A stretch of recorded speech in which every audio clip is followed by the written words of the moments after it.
My name is Jesse Mullins, and I'm presenting Ambiguity, Aversion, and Sealed Bid Auctions. My professor is Dr. Pan Jindapan in the Economics, Finance, and Legal Studies Department. Today, we're going to be going over some goals of our research before going over some background and terminology useful for understanding auctions, then delving into our experiment model and the preliminary results we've received from the pilot we've run this fall. Then we'll be finishing out by briefly going over the Z-tree and Tide Lab that we'll be using to actually run the experiment and our future steps.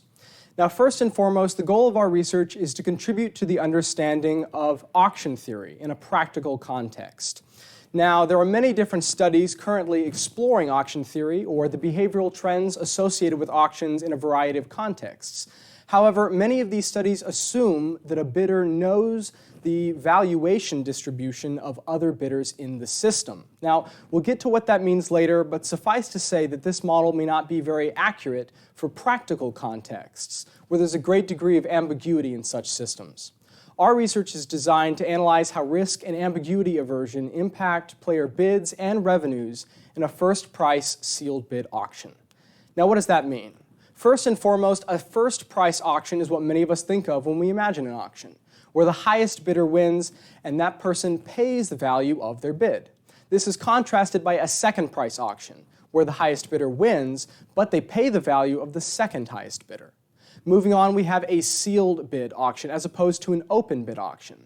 In an open bid system, players bid openly and consecutively, often multiple times each. In our closed bid system, players submit their bids simultaneously and without knowledge of their counterparts' bids. Now, ambiguity aversion is a core feature to our research, and to understand what that means, we have to first identify the difference between risk and ambiguity as it's used here. Risk refers to situations in which the probabilities of a given outcome are known to the decision maker, while ambiguity refers to situations in which the probabilities of a given outcome are unknown.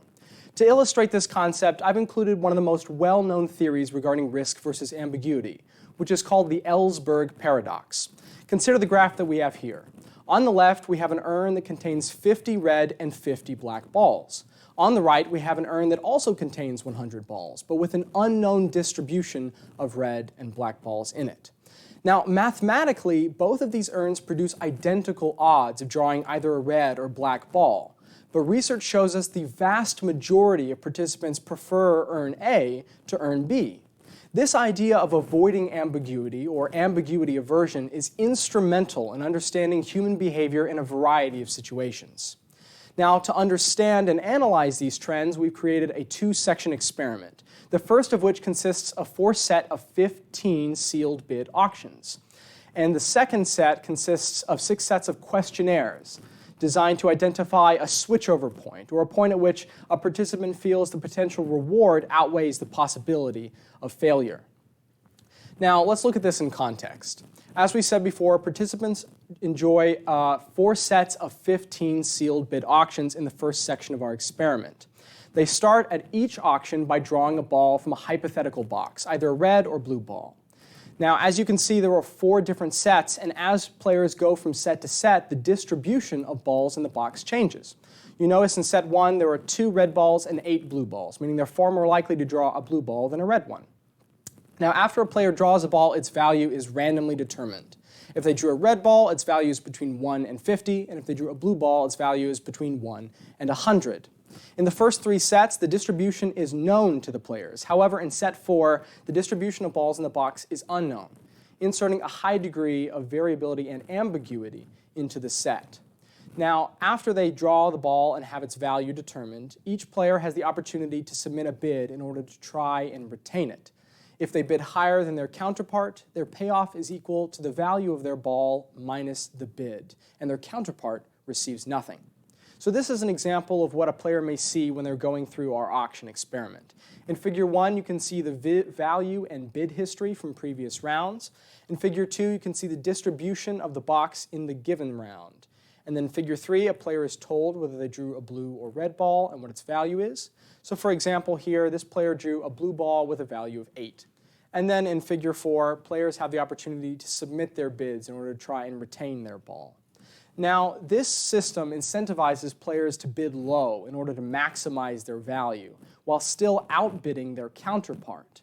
And the value that a player receives is independent, meaning that one player may grab a ball with a value of 25, and another may grab a ball with a value of 67 in the same round.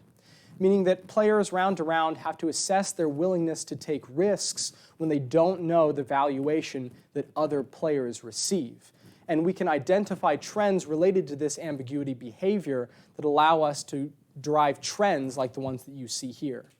Before I go to the second section of the experiment, I'd like to take a moment to discuss the preliminary results that we've received from our experiment this fall. As you can see, that these are 4 graphs that correlate to the 4 sections in the first set of our experiment. Now, the sample size that we've had so far for the pilot has been very small, so very few trends or concrete information can be derived from this, but it does act as a great guide for what patterns to look for as we proceed with the complete experiment in the spring.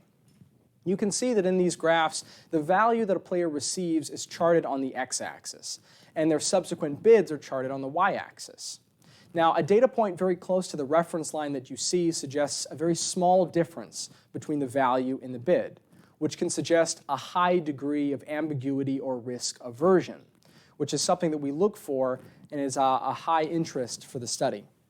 Here we have the results for the second section of our experiment. Now, in section 2 of the experiment, players are given an 11-question survey, and they're given the choice between a left or right box. For example, in set 1, the left box is a high-risk, high-reward option, while the right box is a certain guaranteed payoff. And as the questions progress from 1 to 11, the guaranteed payoff increases in value. Here we've collected a switchover point, or the point at which a given participant switched from the high-risk, high-reward option to the guaranteed payoff. Now, in figure 1, you can see that a low switchover point, 2, 3, or 4, would suggest a high degree of risk or ambiguity aversion, while a higher switchover point, such as 8, 9, or 11, suggests that a participant is much more comfortable with a high degree of risk. Section 2, in this figure here, is a different set of questions designed to provoke ambiguity aversion as opposed to risk aversion. And once again, a low switchover point of 1, 2, or 3 would suggest a high degree of ambiguity aversion. Now, to actually run the full experiment in the spring, we'll be utilizing the services of the TIDE Lab, which is a behavioral research lab here on campus that allows us to run our experiment in a controlled environment. We utilize Z-Tree, which is a software package designed to run economic experiments just like these. And as we move forward towards the full experiment in the spring, we'll be continuing to analyze the results that we've received from our pilot study this fall, and we'll be using them to refine our experiment model before completing the full experiment and then compiling and analyzing our results in Tableau.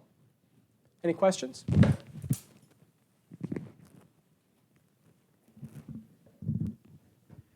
Yeah, I was wondering if you could talk about some of the refinements you're hoping to make with your experiment model before the spring? Yes, so that's a great question. A lot of our refinements have to do with the specific conversion of points to money and the payoffs that a given participant receives, as well as general wording for clarification, making sure that participants understand what the experiment is suggesting, and making sure that we reduce the number of outliers as much as possible. So in your first section of your research, you talked about how there's 4 different sets. Mm-hmm. What's the purpose of the second and the third one, and how is that different from the first? Yes, so that's a great question. So with each of the first 3 sets that aren't ambiguous, where the distribution is known, we can identify different trends, specifically related to, for example, if there's the high-paying balls where there's 2 red and 8 blue, as opposed to 2 blue and 8 red. If a participant draws in the minority, and whether that be a high or a low-paying ball, we can analyze, knowing that, what they're inclined to do. Is it risky behavior in the face of ambiguity, or are they more likely to play it safe? And we can compare those against each of the sets to see if there are trends compared to the ambiguous model.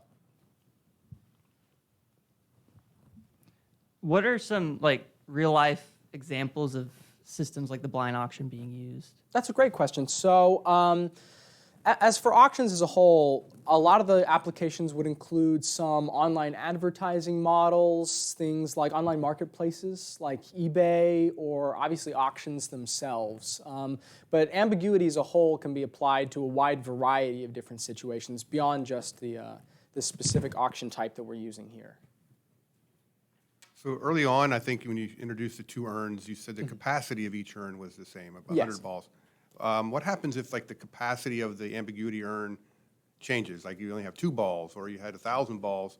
Do you see any kind of effect that would have and how the behavior of the participants would emerge?